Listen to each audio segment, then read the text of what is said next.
Hey, hello and welcome to the book talk of Odyssey Moscow by Michael Calvey.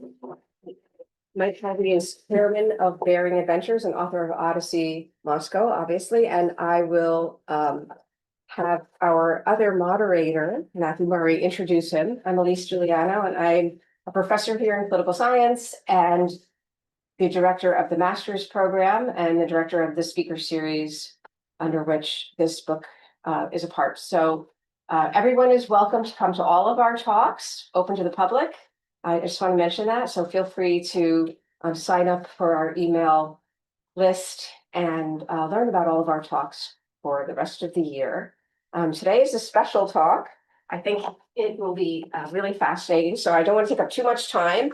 I will give a introduction of Matthew Murray and then a few words about the format. First, we'll have a presentation by the author, and then Mr. Murray will pose some questions, and then we'll open it to the audience for a question and answer period. Pretty standard. Okay, this talk, I first want to thank Matthew for bringing this to our attention and helping to organize this talk. Matthew is an adjunct professor here at Harriman Institute, where he teaches on political economy. Before that, he had a long career working in Eurasia and Europe in various roles as a senior US government official, an attorney, a business executive, and a civil society activist. He's been committed to building independent institutions for good governance throughout his career. He began in Moscow working for Baker and McKenzie, the law firm, in 1988. In 2000, he founded an NGO to promote business ethics and corporate governance based in St. Petersburg. And at this before this, you had interactions, or at this time, with Vladimir Putin. Yes, well, throughout the 90s. Throughout the 90s, Yeah. When he was deputy mayor of St. Petersburg and was engaging in corporate rating of honest businesses. From 2007 to 2009, Mr. Murray was the senior executive at TNK-BP, a global oil and gas company, and he worked on anti-corruption compliance. In 2012, he was appointed as Deputy Assistant Secretary, the Bureau for Europe, Middle East, and Africa for the US Department of Commerce under the Obama administration. As in that role, he was responsible for promoting trade and investment between the US and Eurasian countries based on the rule of law. So both of our speakers today have extensive experience in the region. I'm particularly interested and pleased to hear about the life story, and particularly the time in the 90s, which is when I also worked and lived in Moscow. And there happens to be another conference right now on this conference of historians approaching the study of perestroika in the 90s as a subject in and of itself. So I think we're all on the same page here, and I really look forward to the discussion. Thank you for coming. Thank you. Thank you very much, Elise, and thank you for organizing this great event. And yes, it does seem like an exciting day here at Harriman's. And to top it off, we have we welcome Mike Calvey and his family. So Yulia, welcome, and I believe some of your children are here as well. Nick is back here. Hi, Nick. Nice to see you. Who's a student here? New student at Columbia.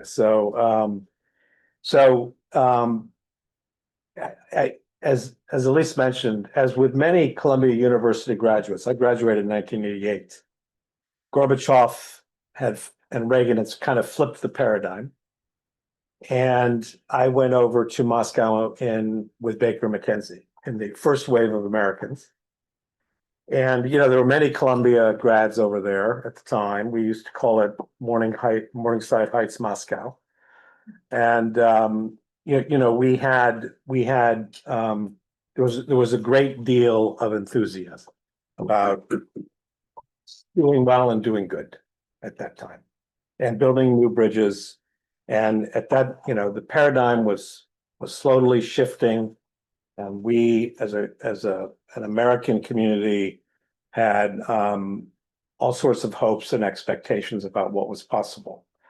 And that is when Mike Calvey also went over. He went over in the first wave to Russia.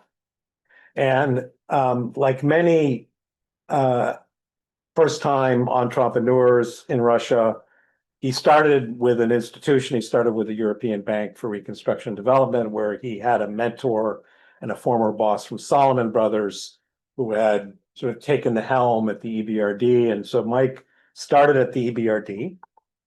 And but like many Americans at the time, probably felt pretty confining. And he made the courageous choice to go out completely on his own. And he created a brand new company with the help of many different stakeholders, but he created a new venture capital company called Bering Vostok. And Bering Vostok, unlike many Americans who made that choice, however, Mike was successful. Okay, so there were many who made that choice and who had to exit Russia very quickly, who failed. Some of them got into real trouble. Some of them succeeded by adopting the worst of local business practice. And Mike made another set of choices and was able to succeed in turning Bering Vostok into one of the early investors in some of the most successful companies in Russia, including Yandex, which many of you should be aware of, which is sort of a combination of Google and Uber and Amazon all rolled into one.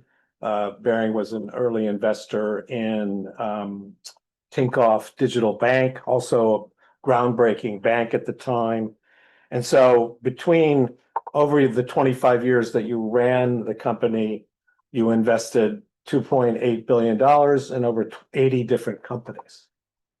And so he succeeded in ways that were quantitatively impressive, but also perhaps more impressive, he succeeded on his own terms. He built a company which became a pillar of the Russian economy and became a leading, if not the leading, venture capital company, and became respected by both Russians and Westerners. And the name Mike Calvey meant a lot. It had a brand. It had a reputational value for a lot of people.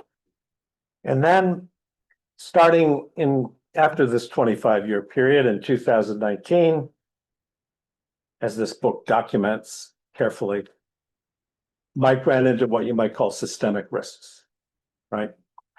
And he ran into, it started as in a very short period of time, as a fabricated legal case against him and his partners that was sponsored and instigated by competitors.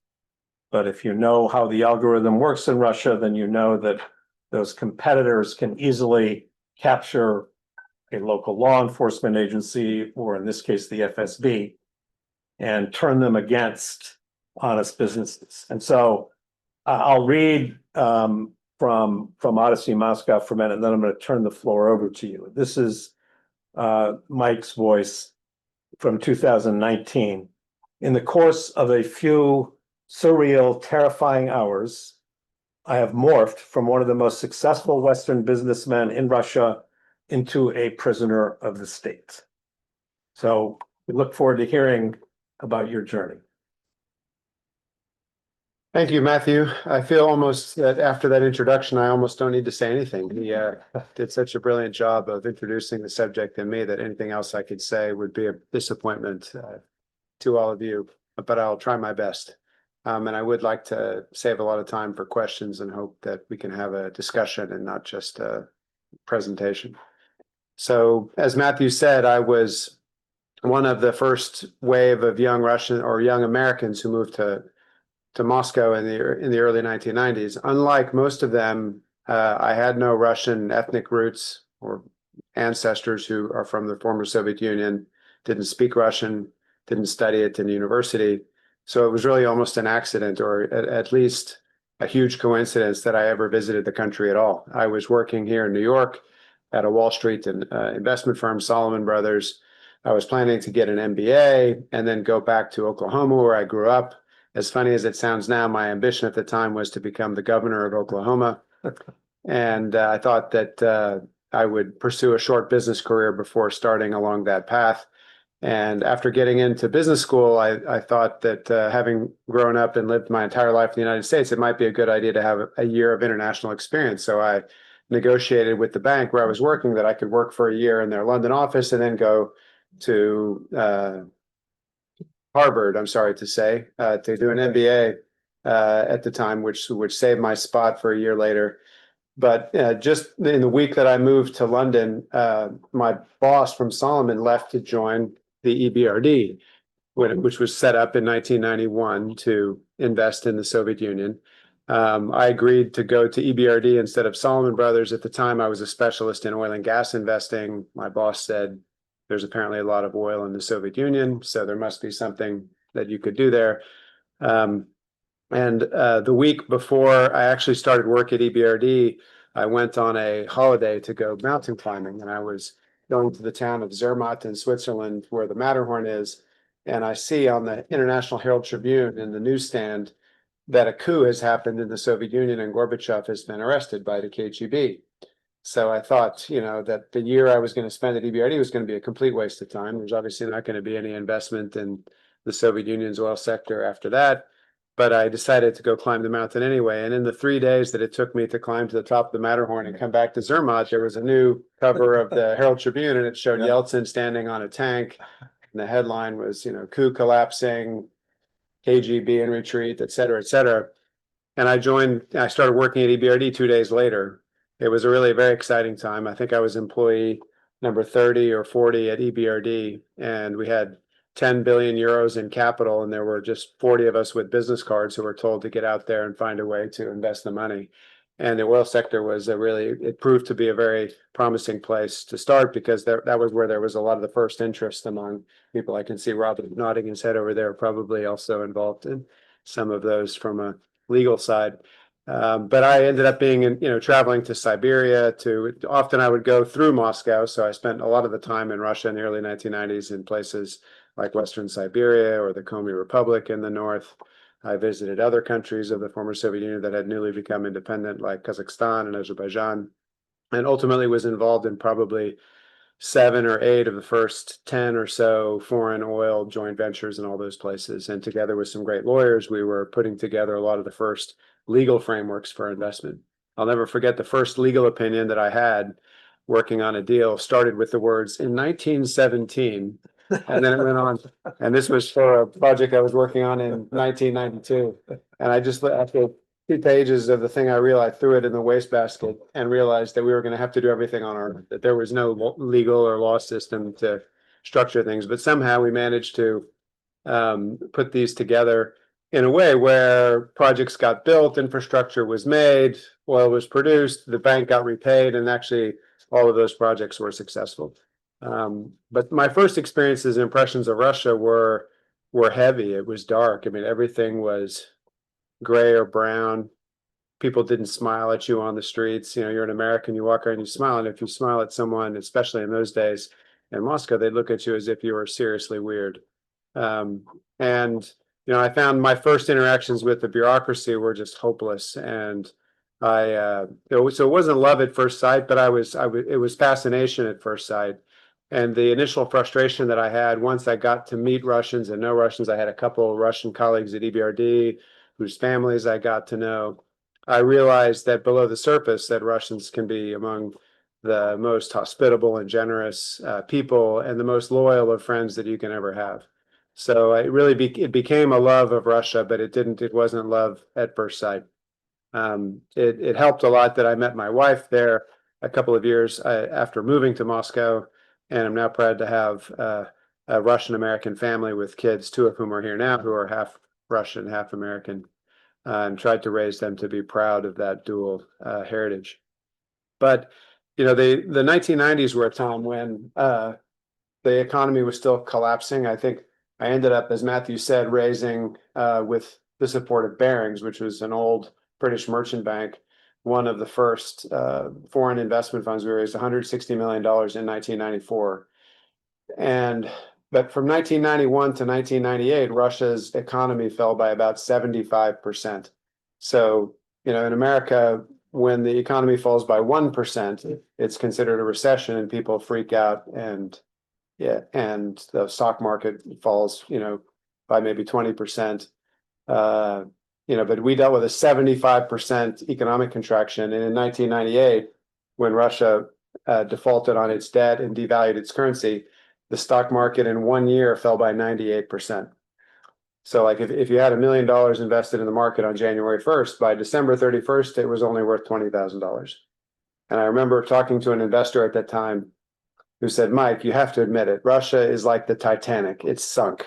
It's at the bottom of the ocean. You're never going to bring it, back up. But we believed. We had made some early investments, including companies like VimpelCom, which became quickly Russia's biggest mobile operator, and a couple of others where we had early wins. And so we had already given some money back to our investors, and they, instead of pulling the plug on our fund in 1998, they encouraged us to stay. I had a young wife and a young son at the time, the first of my 3 kids. And so it was kind of logical and natural to live in Moscow anyway.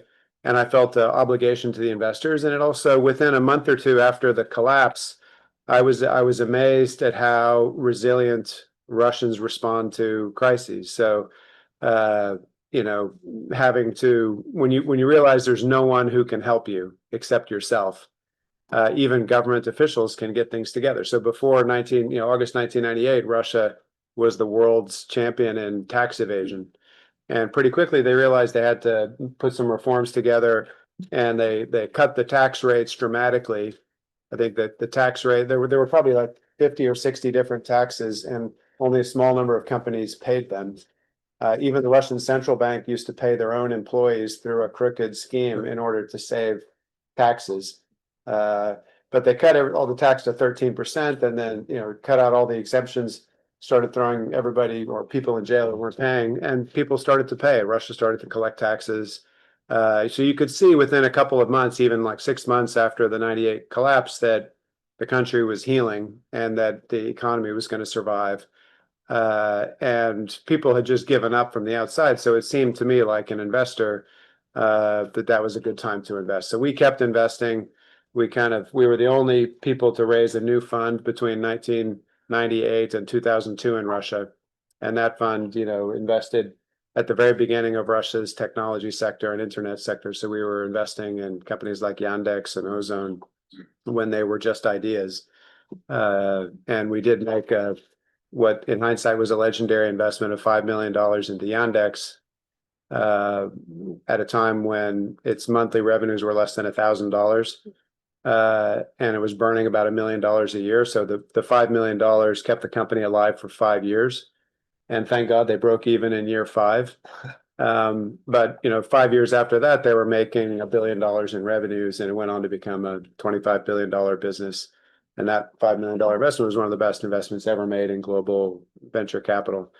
And we had several investments, though, of companies really started by people, mostly young Russians. And I have to say that I was lucky to be part of 2 different communities that gave me a different perspective than what most Americans, certainly different from what most journalists would get access to, or the Americans who work for big companies or corporations, because I spent most of my day, time, and job working with young tech entrepreneurs who, were mostly people of my age at that time, so 30 years old, 35 years old or whatever. Not industrial businesses, but they were, there were people that you could have, if you just, looked at them and spent time with them today, they could have been in San Francisco, they could have been anywhere. They were learning from the world in the same way, adopting the best ideas of the best companies around the world, and mostly apolitical, and creating extraordinary things, moving very fast, and clearly leading much better lives than their parents and especially their grandparents' generation. So when I think back to why I was optimistic about Russia, it's because the people I spent the most time with were people who were undeniably leading better lives than their grandparents were. And so I felt like there was progress. I myself, was always interested in history and politics from a kind of personal or academic perspective, but I also realized that combining politics and business in a country like Russia was an obvious recipe for disaster. And so I tried to stay away and out of politics altogether. And the people that I was working with had the same sort of view and approach. And we'll talk, I guess, a little bit later about, what I got wrong, where was my optimism misguided or misplaced. And I clearly made mistakes, and I misjudged the importance of these political events. But at the time, I was influenced just by the lives of these people I saw who were creating and doing things that were helping their customers' lives, improve dramatically. I felt really good about that, but I also felt like their lives and the lives of my colleagues were all getting much better. So that made me optimistic and feel like whatever else is going wrong, that Russia was taking 2 steps forward, 1 step back. But the second kind of community that really influenced my views about Russia and appreciation for Russia was a window that I got into the country through one of my partners in our business, Alexei Leonov, who was a famous Russian cosmonaut. He was a national hero, a twice decorated hero of the Soviet Union. He was the first human being to ever walk in open space outside of a spacecraft. And he was also the head of the first Soviet-American joint mission when they docked 2 capsules together in space, the Soyuz and Apollo capsules. He was actually the one who opened the hatch and reached across and shook the hand of the American astronaut, who happened to be from my home state of Oklahoma, probably the most famous person ever from our state, whom I got to know through Alexei Leonov, and who also became my good friend. But through Leonov, I got to meet, the older generation of Soviet people in a really high quality way. I traveled around the country. Whenever you would travel with Leonov, the governor would meet you at the airport, and the kids from the school were there to sing him a song. It would been hosted by governors, generals, people all over the country. I can remember once standing above the Amur River with a Russian general in charge of the military forces there, looking with his binoculars across the Amur River into China.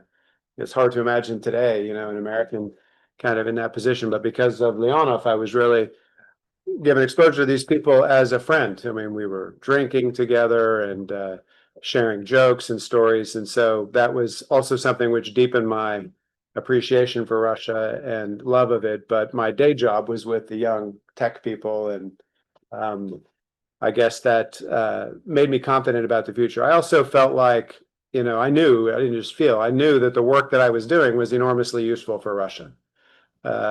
Through the success of our funds and our business, which grew to be, investing many billions of dollars in Russia and being backed by a lot of the biggest pension funds and university endowments and sovereign funds in the world, we helped to create companies that were not only creating a lot of jobs, but which were building and developing Russia's innovation economy. And through that, I got to know a lot of the people in the, at the top of the economic elites or state companies or ministries.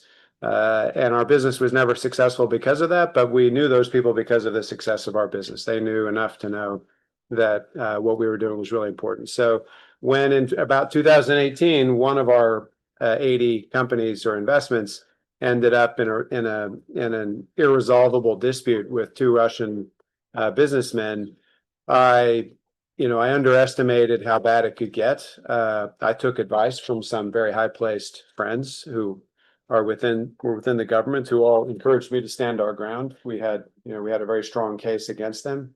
They were trying to take advantage of us. In hindsight, I should have just, sold the company for $1 or moved on. It was not that important or material. I guess it's my Irish American roots and being too stubborn. But when someone cheats you, I kind of dug my heels in probably longer than I should have in hindsight. But they were desperate people who probably realized that, and we were being supported by the Russian central bank and finance ministry. So they realized if they didn't do something desperate, that they themselves would have ended up probably in jail, not because of us, but because of the Russian regulators. And they managed to persuade the FSB to have me arrested. The astonishing thing, and how things like that can only be approved at the very highest level in Russia. The astonishing thing is how, the FSB did that with zero due diligence. If they had done the slightest bit of checking, they would have realized that the people who were accusing us were the ones that really needed to be investigated. The fact that I was American at that point was already a major negative. That by that point, 2018, 2019, geopolitical relations between the U.S. and Russia had deteriorated to such an extent that, Russia was probably looking for, I would not say looking for excuses to take American hostages. I don't think I was arrested because I was American, but the fact that I was American made things more difficult, much more difficult, certainly much more difficult to resolve once I was arrested. So it was a shocking moment when at dawn on February 14th, Valentine's Day, no less, in Moscow, my apartment was raided by FSB operativniki who came in, some with masks, some with guns drawn, and burst the door of my apartment open and shouted at me to put my hands in the air. You see this sort of thing on TV all the time or in movies or whatever, but being someone who's unaccustomed to such things, I can tell you it's really shocking. Adrenaline, I couldn't speak. You have a hard time answering questions. And I was just wearing shorts, so I had to put a shirt on and I couldn't button my buttons in order because my hands were shaking. So it was a scary thing. It led to a long interrogation and ultimately led to me being sent to a notorious Russian prison called Matrosskaya Tishina, which is a prison that's synonymous with hopelessness and misery. It's one of the two investigative prisons or CISOs in Russia, which are directly controlled by the FSB as opposed to the Interior Ministry. That's really bad news. If you want to have any hope of getting out, there's literally no one who leaves that CISO without a conviction. But the result of my arrest was an explosion of support for me really across Russian society. It was maybe the first and last time when you saw an arrest which resulted in explosion of outrage, not only from traditional opposition sources and media, which are opposed to all FSB arrests, but also from the business community and even from several ministers in the Russian government and heads of state companies and others. So it was a real sense that the security services had gone way too far. And also that, one very well-placed high-level Russian business person at the time said that if the CIA had designed an operation to damage the Russian economy, they could not have conceived of a plan more devastating than to arrest Mike Calvey, because he was the guy that was the most optimistic about Russia and the one who had done more than any other foreigner to persuade other foreign investors to share his optimism for the country. The net result of that was that despite the incredible power of the FSB, within about a couple of weeks, they had to find a way to retreat, and a decision was taken for me to be released from CISO in just 2 months' time, which is a nanosecond by Russian standards. It took another 2 years to finally unwind the story and find a face-saving way to end the story so that the system wouldn't lose face. It was incredibly frustrating and difficult period. I was still under house arrest for all of that time. But of course, house arrest is a paradise compared to the conditions of being in prison or CISO itself. I wrote a book about my experiences in Russia. Of course, about half of the book is about being in a Russian prison and dealing with the system and what it's like being a victim of that cynical and brutal system. But the other half is the story, and it helps to put in context of how I came to Russia in the first place, how I fell in love with Russia. The best part of the book is the story of my cellmates. There were 8 of us at first, 7 after a while, but there were Russians who were there for a variety of reasons and charges.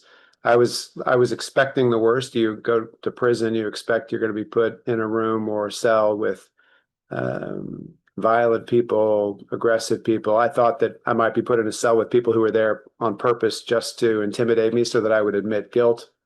This is what the FSB was pushing for from the very beginning. And it turned out to be 6 incredibly decent and brave guys. And the camaraderie that we had, the support that they showed to each other, and especially to me, the jokes and sense of humor. When you don't know whether to laugh or to cry, it's better to laugh. I think that's the best part of the book. I dedicate the book to them. I also, I think if you read the book, you'll come away from it, despite having been so badly treated and so unjustly treated.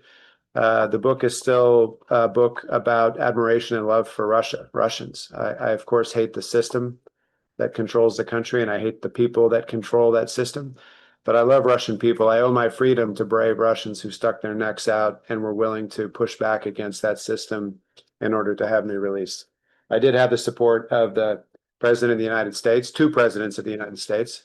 And that's incredibly comforting as an American abroad, knowing that your government will never abandon you. And the sophistication that they showed in their interactions with the Russian government about my case was great, because they realized that threats would backfire and make things worse. But that's not really what got me out. What got me out were influential and brave Russians who were willing to stick their necks out directly with the president in order to push back against that system. And so I'm also grateful to them. Maybe I'll stop there, Matthew. I think that's kind of what the book is about.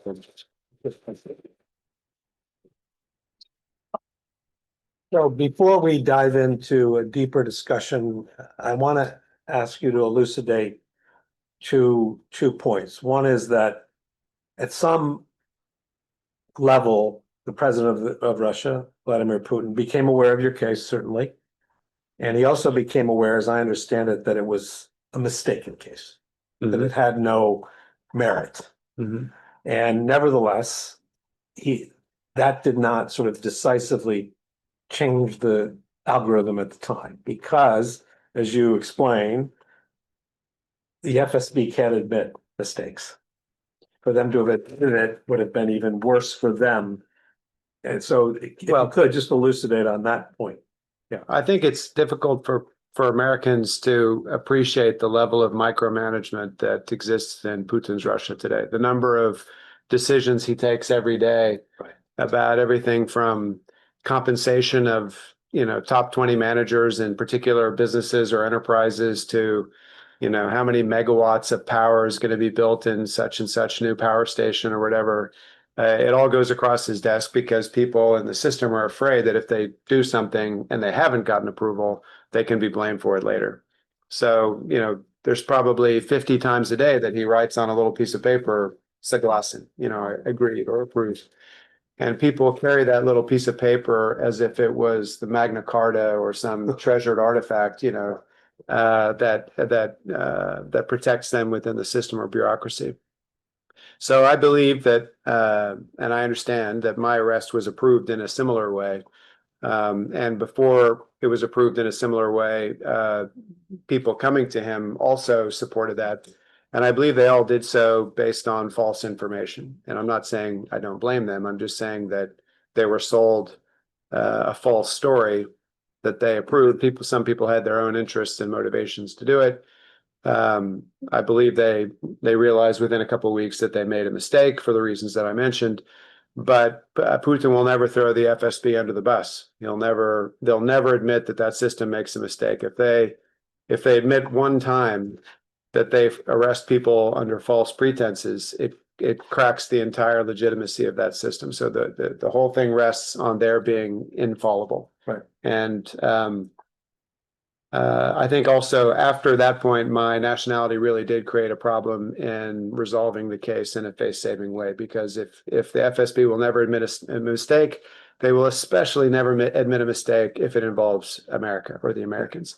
So finding a way to then back out, they offered at the very beginning that if I would admit that I was guilty, then we could pay to solve, the problem, pay to compensate for this alleged damage that they accused us of. I said, we're ready to pay without admitting guilt or fault, but I'm never going to admit guilt to a crime that didn't happen. And that was an impasse for a while. There was a potential off-ramp in May of 2020 when there was a planned big celebration in Moscow for the 75th anniversary of the end of World War II. Trump was going to be visiting Moscow, big parades in Red Square. And some of my Russian allies and supporters were trying to push the idea of an amnesty. beforehand. And it would have been a Putinesque move and a humanitarian gesture to grant an amnesty, even if he would have said that the person was guilty, but we're giving an amnesty in the spirit of the Elbe, 1945. But then COVID happened 2 months before that.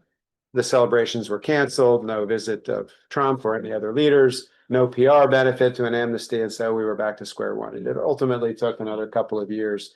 And finally, the system kind of got the solution was for them to go through a trial to convict us, but give us just a probationary sentence. We paid basically a fine. We paid to compensate for alleged damage without ever admitting guilt. And that was the way they kind of came up with a face-saving system. But it took a couple of years of grinding through this merciless system. If any of you ever read Franz Kafka, The Trial, this process is literally cut and paste, word for word, exactly Kafkaesque. Yeah. And at the same time, you were very careful, I noted from the book, to not become part of some kind of trade-off, some prisoner swap.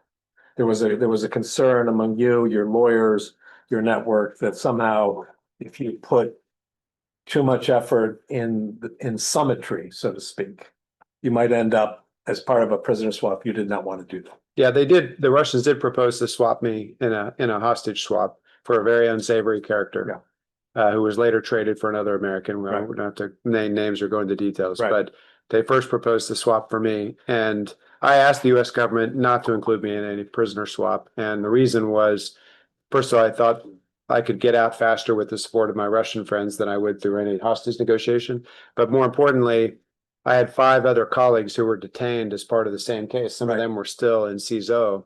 And in the traditional Russian method, if one person is released, someone else needs to become a scapegoat. There's got to be a kind of a compensating scapegoat. And I couldn't live with myself thinking I got free, but somebody else got sent to a penal colony as a result. So I insisted on it had to be a deal for everybody. Either everybody is free or nobody is free. And that also kind of complicated the matters. And so let's talk a little bit about those friends you had in your Russian networks who supported you, including key government officials.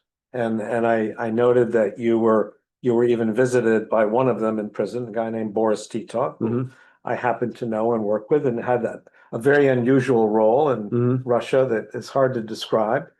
But also Kirill Dmitriev, someone who's now frequently in the press, and German Graf. So those 3 individuals, among others, stepped in to convey confidence in you, trust in you, belief in you, and that had an influence. So yeah, there were maybe 5 or 6 people like that who really did stick their necks out. But I'm grateful to them. I acknowledge them in the book. None of them are my personal friends. I've never been to their birthday parties. They've never been to mine.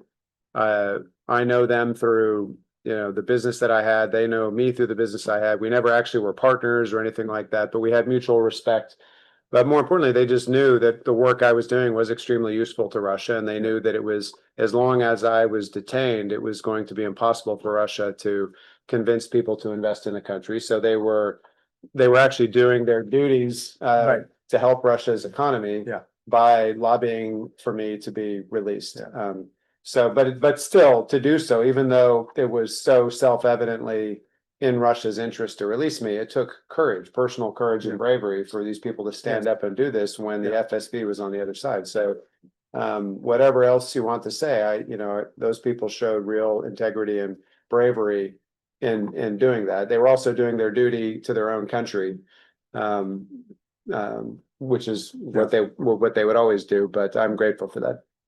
So I'm struck by one of the nuances that you referred to, and that is, when I started doing business in Russia, and many of us started doing business in Russia, there was a kind of trite piece of advice that people would give. A lot of lawyers gave this advice, and the advice was always, everything will depend on who you know in the government, right? It's always about having special relationships. And as a lawyer and as a business person and as an entrepreneur, I thought I objected to that idea. I thought, we need to create a level playing field. We need to be valued for the integrity of what we're doing, the value of what we're doing. And so as you describe your progress in your book as a business person, I am struck that your relationships were organic. They came about organically. And that in a relational environment, in an environment which is indeed relationship driven, you kind of make a choice between doing it organically based on your own character, your own choices, versus you try to buy relationships or gain access through other means which require, rent, which end up in sort of rent-seeking relationships. So talk a little bit about how that all happened. You come from Oklahoma, you've been raised in a certain way. You're suddenly in the middle of Russia. People clearly were responding to your character. Yeah, I guess I moved there when I was young, when I was so young that, and I've spent more of my life in Russia than I have in the United States. I'm very proud. I'm a very proud American. I'm proud to have grown up in the heartland, so to speak, in Oklahoma. Still have family there and very proud of that. But I spent more of my life in Russia than I have here, and I really understand Russians of all kinds. I think one of the reasons why I was able to make friends with and get along with people, even in the unlikeliest place like a Russian prison, is because I do really understand the Russian people and the culture, the nature, the sense of humor. When I tell Russian jokes to my American friends, I'm laughing hilariously myself before I finish the joke, and they're sitting there saying, "This isn't funny." But it's so things like sense of humor don't always translate that way. That's right. That's right. Yeah. But I think in the business areas where we invested mostly in the technology sector, government relations just didn't really matter. These are companies that didn't require a license to get started or do business. They weren't selling things to the government. They were mostly consumer-facing businesses that built great apps or technology or products, and they just kind of circumvented the government and went on and got things done. But I also, had a window into that older world, through Alexei Leonov and his friends, the traditions of toasting at birthdays and the hierarchical way that they do it. And to me, it became almost kind of like nostalgic, even though I wasn't from the Soviet Union myself, but I understand those people. And I understand what life is like also in the provinces. I probably spent more time in small towns and villages across Russia than most Americans have, on business trips, on hunting trips and other things like that, drinking vodka. There was my partner, Alexei Leonov, is from Kemerov, and he tells a funny story about when he is already a national hero and he's there on a hunting trip and they're driving through some remote village and they see that there's a wedding going on in a village of 65 or 70 people. So they stop the car and this legendary cosmonaut gets out and he joins the wedding. So they're drinking vodka, the men are drinking vodka in glasses sort of this size, and after several glasses, there's a bit of an awkward feel, and one of the guys says to each other, "Well, enough talking." And he turns to the guy next to him and just punches him in the face. And then the other guy jumps up and tosses the table over. And pretty soon, like a 30-second melee ensues of people punching. And then they all hug each other and laugh, and their bloody nose and face. They sit down and pour more vodka. And they're like, "Now it started," kind of like. And he was thinking, "Wow, this is an incredible people," or whatever. So. Well, that's a very different from the tech community in Moscow, where people hardly drink at all, and they, they're fit and lean and wearing t-shirts, and Well, certainly one of the qualities that shines through, one of your qualities that shines through the book and in your experience is your optimism, right? And optimism is not necessarily a trait that Russians are known for. And so I'm guessing that your optimism, which was very well grounded as you've described it, in these experiences that you were having with young, entrepreneurial, inspired Russians, but I'm guessing that your optimism helped you succeed, helped people that you were surrounded by get through difficult times, and may have even had a role in you gaining your freedom at some point. I mean, as intangible as it sounds. Well, I am optimistic by nature. That helps if you're in the entrepreneurship business and backing people who are taking risky bets. If you're not optimistic by nature, you're not going to succeed in that. So I was probably through DNA or whatever genetics naturally suited for that. But my life experience there also made me optimistic. I think you can't be optimistic just because of opportunity. It's also if you interact with people who you feel are good people who are making life better around them, who create a good footprint and who are doing something that is good for their whole community around them, then that also makes you feel good about it, and that makes you more optimistic. There are no optimists in Russian prison, and there are no atheists in Russian prison either. I mean, they say that there's no atheist in a foxhole, and it's the same thing in a Russian prison, that the only thing more powerful than the FSB is God. So I think there's icons in every single Russian prison cell everywhere throughout the country. And among my cellmates, who I'm sure few were praying beforehand, they almost all prayed every single morning because that was the only thing that was going to get them out. So my favorite scene in the book is, and I'll set the stage and you can fill in, is you are finally on your way. You're in a prison wagon. You're being transported from Kremlin Central, as it's called, to a court where you're going to have a hearing, which could, in theory, have you freed and put under house arrest rather than prison. And you're sitting there in a prison wagon. There's several other prisoners in that wagon, and one of them recognizes you. And what happens? Well, first of all, I mean the prison where I was, Matrosskaya Tishina, it's a terrible place on the one hand because it's an FSB prison. On the other hand, that FSB is not interested in kind of murderers and violent criminals. So I ended up being with people who were more economic criminals or things like that, and very different. So, but when I got taken out into this prison wagon, at first I was just with other people from my prison. We go to some sort of a way station where some of those people got off, other people got on, and then you're with people who are from the real Russian prison system, and there were kind of like guys with tattoos all over their bodies and like really scary people. Everybody's in handcuffs, and we just get packed in more and more and more. And so, it's something that's a little bit longer than this table. There's probably 12 men sitting there in handcuffs, knees overlapping in the middle. It's dark, it smells bad, and I'm trying to avoid eye contact with anybody. And across from me, there's sort of a young man who says, in Russian, he says, "Mr. Calvey, I know you. I recognize you."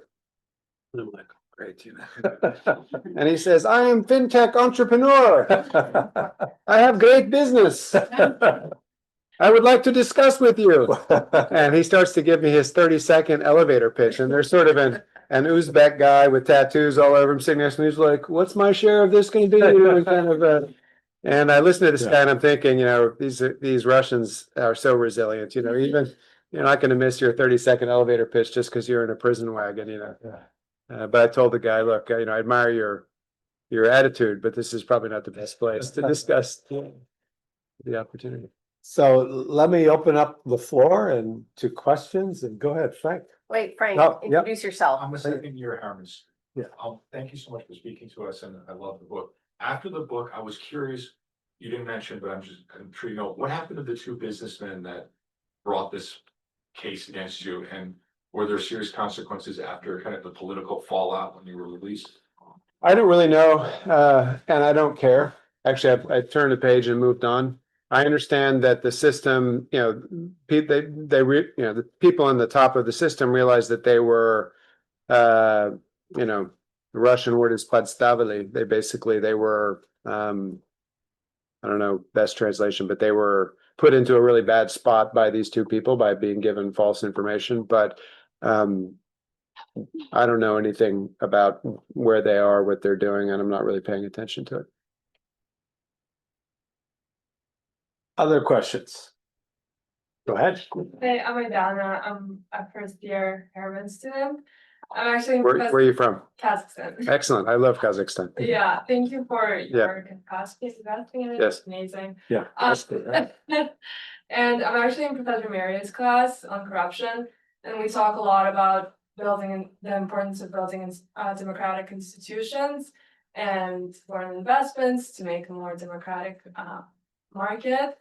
And as a foreign investor, I was curious if you look for any institutional safeguards, so to say, when like thinking about risk, because you've had experience in Russia where you said that there was like no legal rule of law whatsoever. And now I know your work in Latin America and in Mexico. So yeah, just kind of as a foreign investor, what do you think about that? Well, first of all, I love Kazakhstan, and Kaspi is one of the most successful companies in the world. It's a company that Kazakhstan should be very proud of. And Mikhail Amtadze and Vyacheslav Kim, who are my partners in that company, have been great friends over 20 years and super honest people, but also, people with genius business vision. And it's also says a lot about Kazakhstan that they've been able to build this company with and attract some of the top talent in the world and build some of the top talents in the world from the country. So I feel great about the future of Kazakhstan.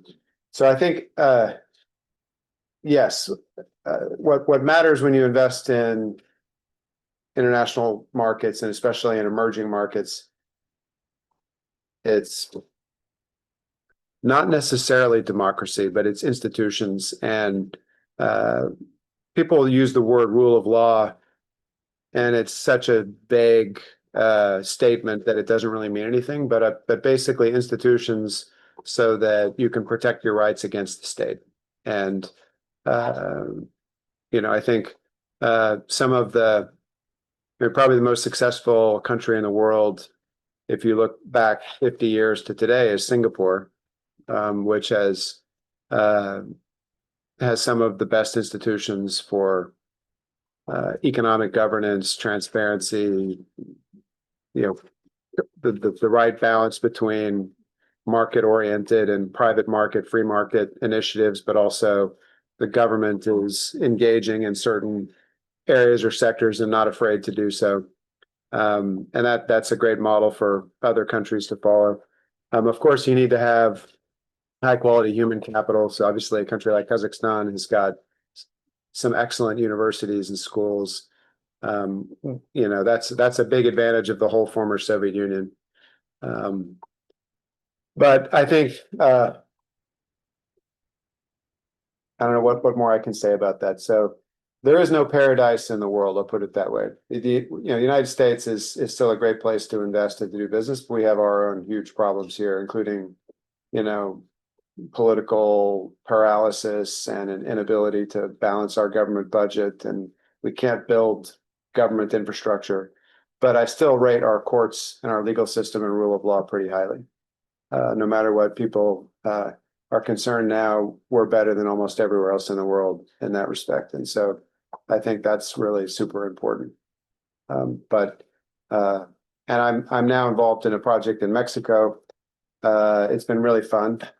It's a very ironic that when I'm in Mexico, I probably speak Russian 5 or 6 hours a day, just because the company that I'm backing there is driven and led by Russians who left the country in 2022 after the war.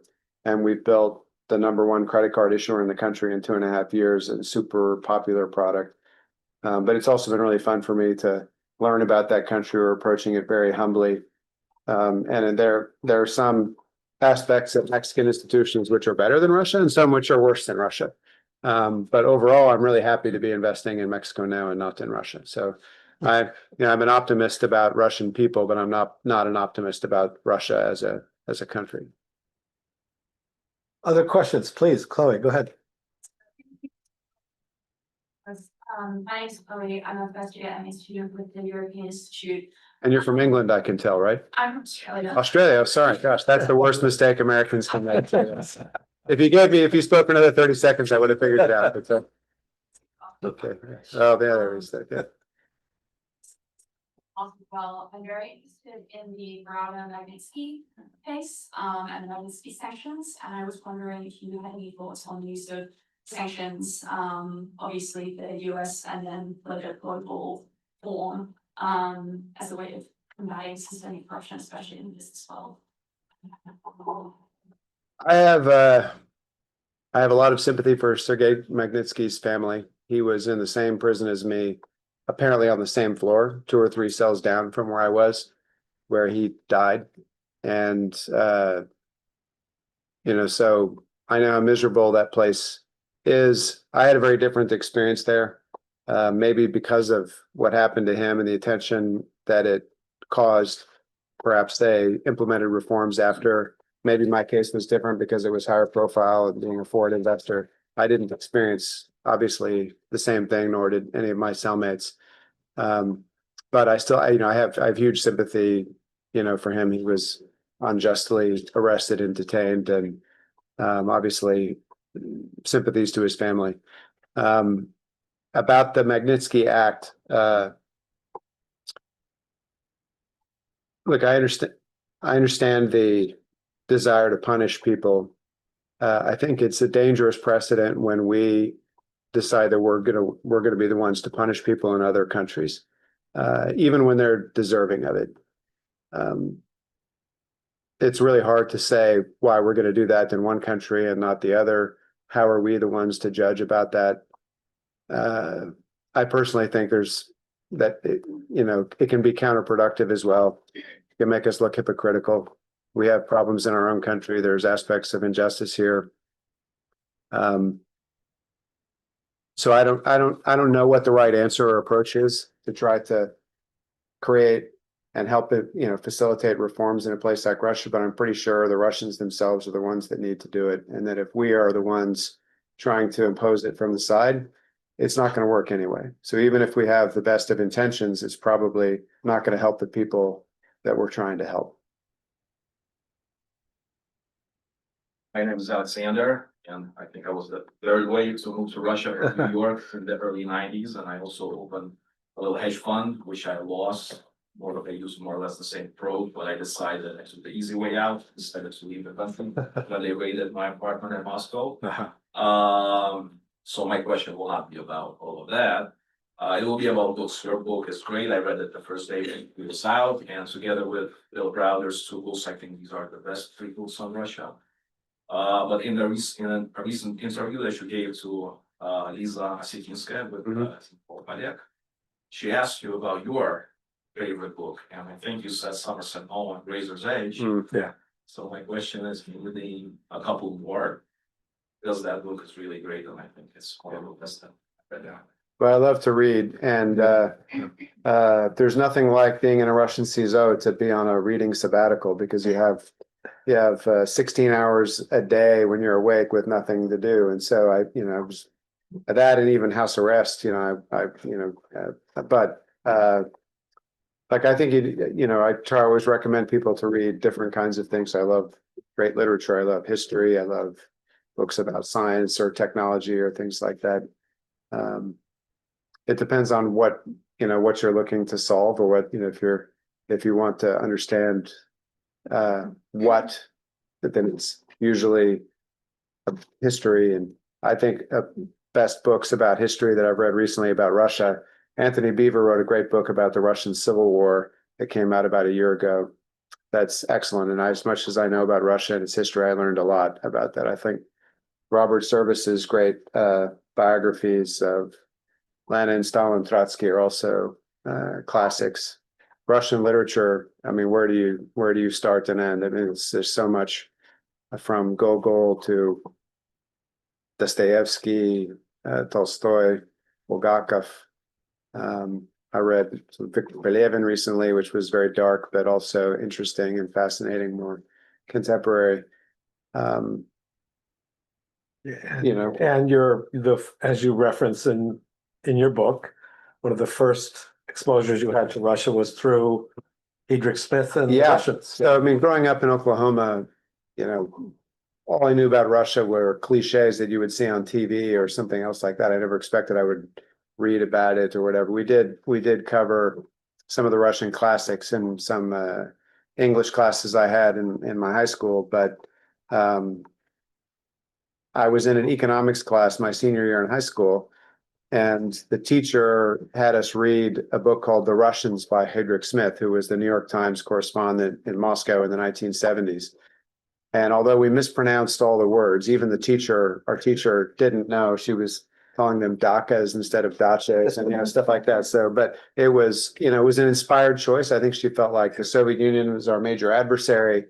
And, although the class was about economics rather than history or political science, she realized that understanding your adversary is a good start. And she was absolutely right. And it was brilliant. I loved the book. And at least it planted a bit of a seed inside my head. Also, graduating from university in 1989 proved to be also a pivotal moment in time in history. I remember being on a backpacking trip around Europe in the summer of 1989 after graduating from Oklahoma University before starting my job on Wall Street. And that was the summer when the communist revolution started across Eastern Europe.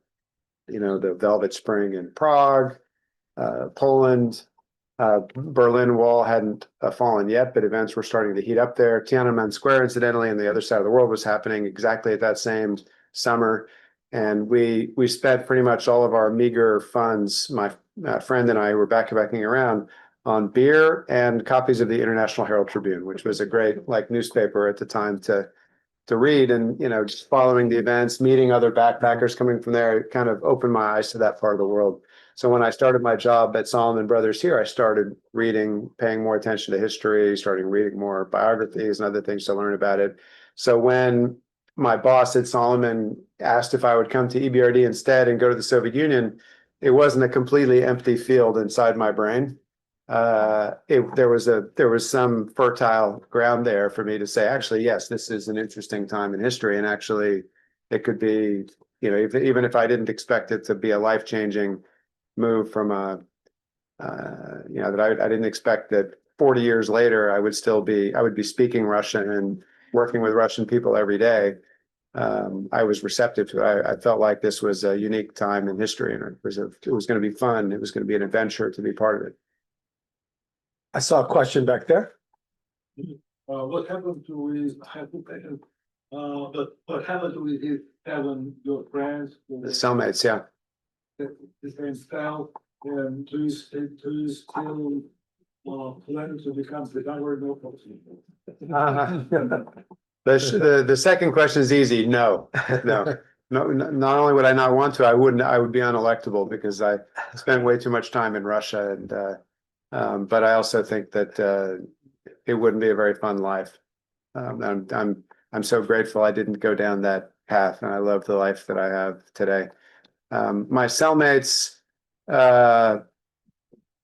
yes, I am in touch with some of them. I'd rather not say now because this is being recorded, and I'll happy to share some stories and comments afterwards if that's okay. But I'm very grateful to them. So please. Was the use of a British libel fought by Russians to conduct their agendas as these? That's a great question. The British libel court is controversial. We should ask Robert Langer that. He's a super experienced lawyer, but it's one of the toughest libel courts in the world. So it's not just about Russians. I'm not sure if many Russians today are using the British libel courts, but I think pre-war they were. But today I think the Russians are the kind of people who would go to libel courts are all under sanction, and they couldn't really defend their rights or pay their lawyers there. So if it was an issue in the past, I don't think it's an issue for right now. How about you, Robert Langer? Do you have any questions? I'm gonna let everybody, the only thing I wanted to have was number one, I just have to say how great it is to see you, sorry. Yeah. Personally, the thing I tell everybody about Russia is what's the definition of a Russian optimist? And I wish I read this, but the definition of a Russian optimist is someone who believes that tomorrow will be better than the day after tomorrow. Yeah. And since when people Yeah. have asked about Russia, it keeps you grounded because the more you think things are getting better, it's just going to be that graph from the lower left-hand corner to the upper right, you realize that there's a lot of bumps along the way, so. There was also a joke doing the rounds in the 1990s that the definition of a pessimist is a very well-informed optimist, and things like that. So Yeah. I can remember even after 98 when the economy really bottomed out and started to grow. Even 6 months later, when you could see 6 months of the economy coming back and things working, people were like, it is not growing. You're such a naive optimist or something like that. I'm like, well, I don't know. I mean, I'm looking at these numbers. It looks pretty good. And there people were saying, you foreigners are so optimistic. You just will never understand or whatever. And that was the best time of all to invest in Russia. By the way, Robert was also in the first wave, and I remember now meeting him over there. He's what was the name of your firm when you were Chadbourne Park, right? So There's a question in the back. okay, great. Another question.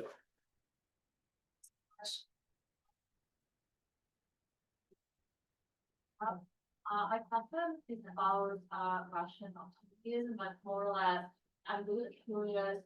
You said that you don't have much optimism about Russia as a country, and my question is though about your perspective as an investor. Do you hold optimism about other countries in the region? Like as an investor, what do you think besides Pakistan and stuff like that? I hear good things about Uzbekistan, although I haven't been there in more than 20 years. I think the challenge that a lot of the other countries have is that they're so small in population that the best company in Armenia or Georgia or Kyrgyzstan will never become very big in dollar terms, right? So that's the challenge. Kaspi is really extraordinary and unique to have grown to be such a large scale business in a country. It's a great country, but it's still a country of only just over 20 million people, if I remember. I have the latest statistics, right? So that's the challenge. If you want, it depends on who you are, what you're doing, what size fund do you have, what's the minimum, return you need to get to make it material and justifiable. But one thing that's consistent across the whole former Soviet Union is great education system. So communists on overall were terrible for humanity in that part of the world, but they did a damn good job with education. If you think of what literacy levels were in the country in 1917 and what they were, by the end, you have to give them credit for building a great, very meritocratic based education system. So before we wind down here, I think it's important to use this setting to talk about the present and bring this conversation to a level of geopolitics and foreign policy and sort of the state of U.S.-Russian relations, which is a major focus and concern of both teachers and students at the Harriman Institute. And I would like to get your take on. I'm going to separate this into 2 points. The first one is that it is clear that there was a whole set of policies driven by the West, driven by American presidents of both parties, that were built on the foundation that a better economic relationship with Russia would induce stability, would induce an overall better relationship with Russia, and that we should invest efforts in trade and investment. We should invest political capital in getting Russia into the World Trade Organization, that we should build partnerships with them and in key industries, including oil and gas, transportation, and other commodities, that we should welcome them into the global marketplace and hope that that would induce stabilizing influences within Russia, so that we invested in that set of policies, and at a certain point we stopped investing in those policies. And I'm sure you have an interesting view of when that happened. But the other point here is that Russia itself had also, whether it was during the reset under Obama Medvedev or even under Putin's first 2 terms, Russia had also invested in this philosophy around integrating with global markets, creating national champions, and building partnerships with the West. at one point, the United States, abandoned this as a predicate for policy. At another point, Putin and his team abandoned this as a predicate for policy. Where do you sort of draw the line? Where in the history of this did that happen, do you think? And why, of course? That's a great question, Matthew, and it would take weeks of debate to go through all the aspects of it, but to keep things short, I'm pretty sure that when Putin first became president, he imagined that, so when was that? That was in 99 or 2000, 2000, that he thought by 2025, 25 years later, Russia, would be firmly part of the West. It was already in the G8. Maybe he thought Russia could even be in the European Union, but like firmly part of the Western economic and political sphere, but with its own exceptional rules. He's a very cynical human being. He thinks that all humanity, are cynical and are out for themselves, and that might makes right. Even though he rules the country with absolute power, it is a country of factions as well. And when he first became president, the factions were pretty equally balanced. He had, economic liberals who were some of the most impressive economic technocrats in the world. If you look at what they were dealing with when they first came to power, but the tax reforms, a lot of the economic deregulation, the establishment of actually a couple of real institutions. We talk about the lack of institutions in Russia, and especially the lack of independent courts, which is the Achilles heel of the whole economy.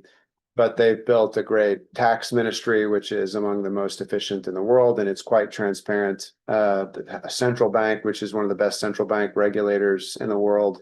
So Russians are capable of building real institutions, even if they're failing at some of the other ones that are the most important.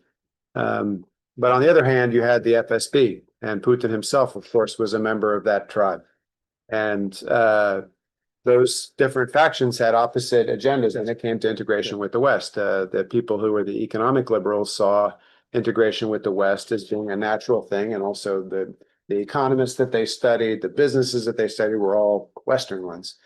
The FSB, was a huge distrust of the West and also a competitive threat. And obviously, it was in their interest to heighten those threats and to exploit them to increase their budgets. Right. And they were constantly unsure, telling the president, "Look, I told you that you can't trust the West about this." And but Putin initially was listening to both sides, or all getting independent perspectives about it, and was quite often supporting the economic people at least initially.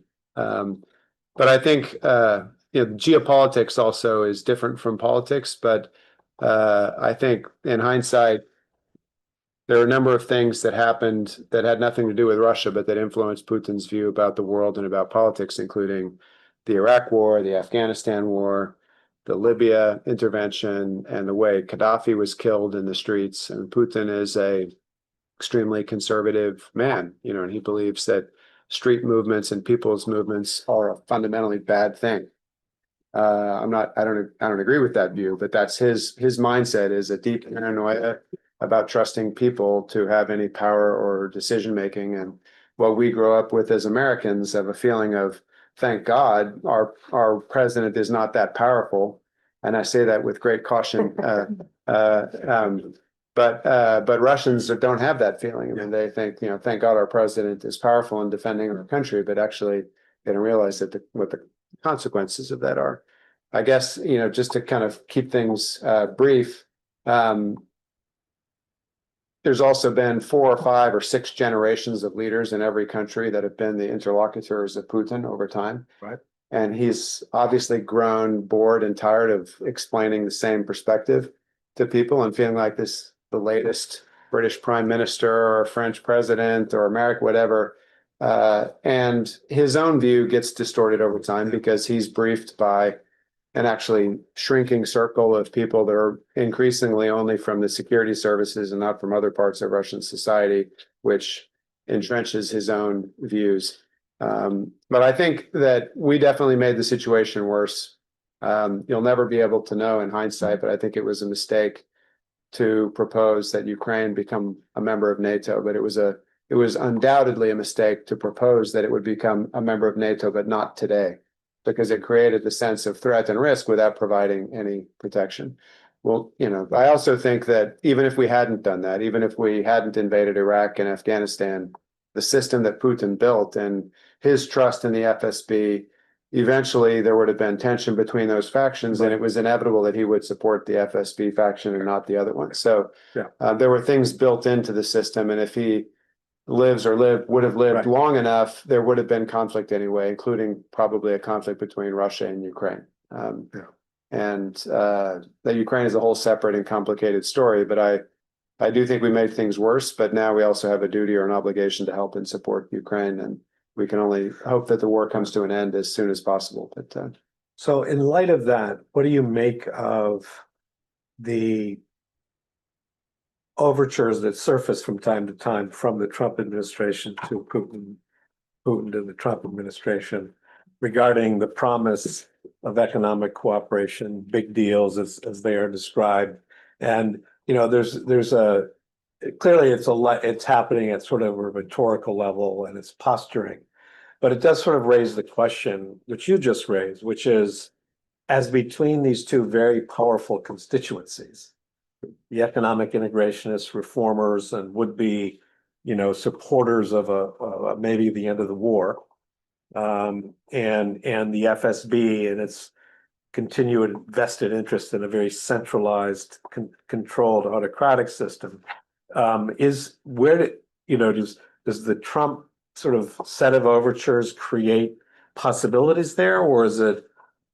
Well, I think I applaud the Trump administration for trying to negotiate. Yeah. And I feel like the Biden administration should have been more proactive about that, beforehand. I also maybe think Trump underestimated how difficult it was going to be once the devil got into the details. But I think he's right. His instinct is right that this is a war which is bad for everybody. Right. It's especially bad for Ukraine. It's bad for Russia too. So the sooner the war is ended, the better for everybody. But the challenge is, how do you end the war between Russia and Ukraine permanently? And, a ceasefire might be the worst case scenario for Ukraine. So actually, the only thing I agree with Putin about is that the war should be ended through an agreement and not a ceasefire. Because if you have just a ceasefire without an agreement on any of the issues, it's a guarantee that the war will resume in the future, and it may resume at a time and under circumstances which would be even worse for Ukraine. So, the challenge is, how do you bring about an end in a way that Ukraine is independent and secure? And I'm not going to get into details of what I understand, because I don't know. I'm not involved in those negotiations, but I think he's right about that. About what I think you're asking me is about the economic side. If the war is in a situation where neither side can achieve a decisive victory, then the only way to end the war is through an agreement where both sides will go back to their constituencies at home and declare victory. And that means that we have to accept, if we want to end the war, that has to be ended in a way that Putin can declare victory and Zelensky can declare victory. So how do you do that? I think one of the obvious things is to promise some sort of resumption of trade and investment with Russia, subject to the war being ended in a way that Ukraine remains independent and secure, with guarantees and no limits on its military, and that it stays ended, so that there's snapback sanctions immediately if the war resumes again. So there's a penalty for bad behavior, and also link it somehow to reparations. I mean, the infrastructure damage to Ukraine is estimated to be at least $500 billion of investment. And I think that once the war is over, it's going to be really hard to persuade taxpayers in Europe, much less the United States, to actually foot that bill. So resuming trade and investment in a way that part of the reparations are paid for from some of that resumed trade would be a logical thing that would be in everybody's interest, including Russia's. Because if you get back 80% of the revenues from some whatever export, and 20% goes to pay, to the Ukraine reparations, Russia is still 80% better off than they would have been beforehand. I'm not, I don't know. I think all of these things could be discussed once issues that are probably more important to the leaders, like borders, security. Those are the most fundamental issues, I'm sure. As a more practical matter, would any American businesses actually invest in Russia again Yeah. if the war ends?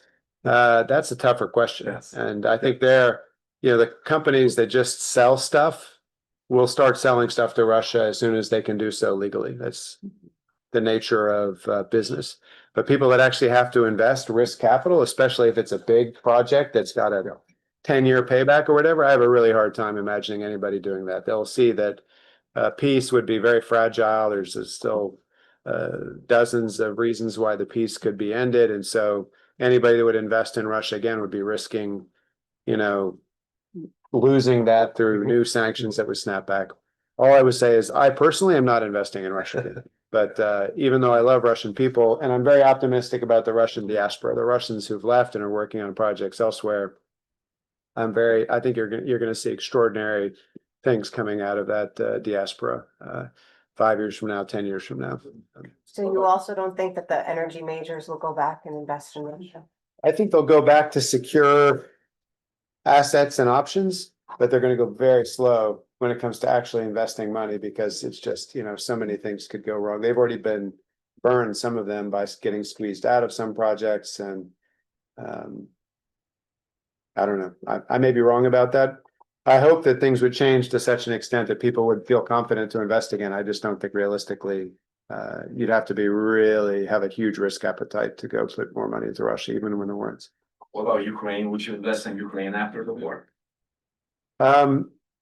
Yes, in theory, I could. I mean, I'm more focused on global assets, and I have a huge admiration also for Ukrainian people. And I think some of the sectors where they have the greatest potential are not sectors which would naturally be interesting for me, like the defense sector now, where they have some great companies, the agriculture sector, where they've always had great assets. But there is a tech sector in Ukraine that's really well connected already with Cyprus and other places in the EU. So a lot of the most successful gaming companies and crypto companies and various other social apps that people in the world use are actually Ukrainian companies. You don't even know about it. But there's a great tech talent base there, as there is in Russia. But unlike Russia, I think that some of these Ukrainian things could end up as IPOs and exit stories. I think it's going to be very difficult to imagine an IPO like the companies that we did with Yandex or Tinkoff and Ozon and other things like that.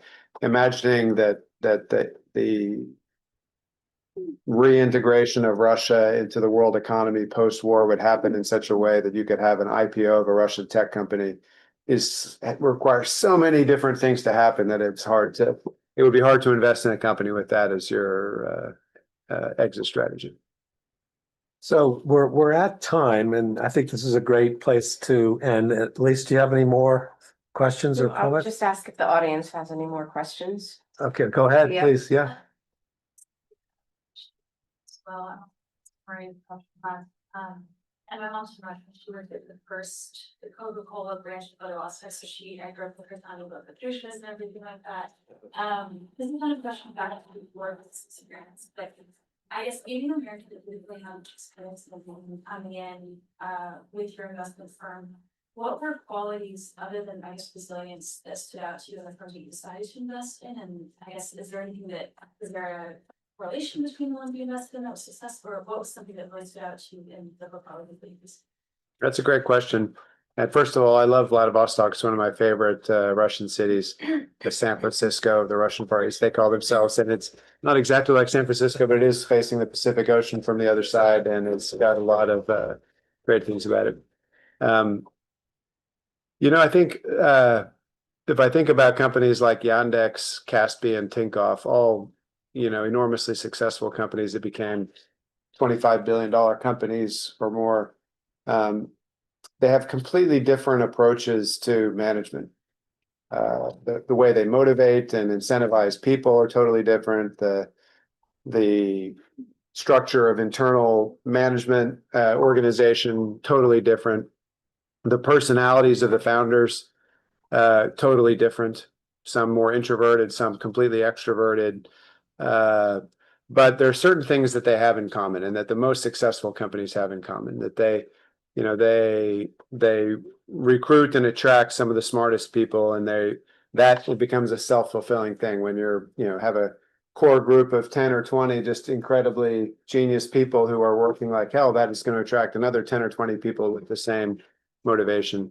They are constantly learning about the best practices in the world, so they're very curious and open-minded and not dogmatic about we do this better than everybody, and so they're constantly learning.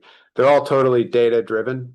So, you know, what I hear all the time when I'm in all those companies is show me the data, or you don't come to meetings with a strong point of view unless you come with the data, and they follow the data. So, and the last thing is there are companies that focus mostly on doing amazing things for the customer, and they don't worry that much about their profits. Like they don't talk a lot about profits internally. They talk a lot about what they're going to do, what's the status of this product, and how can we make it even better. And they're never satisfied. So once they have a plan for 3 years and they achieve that, and then they keep raising it and raising it. So they all had that, like none of them said, look, I made $1 million. This is great. I'm going to sell it and move on.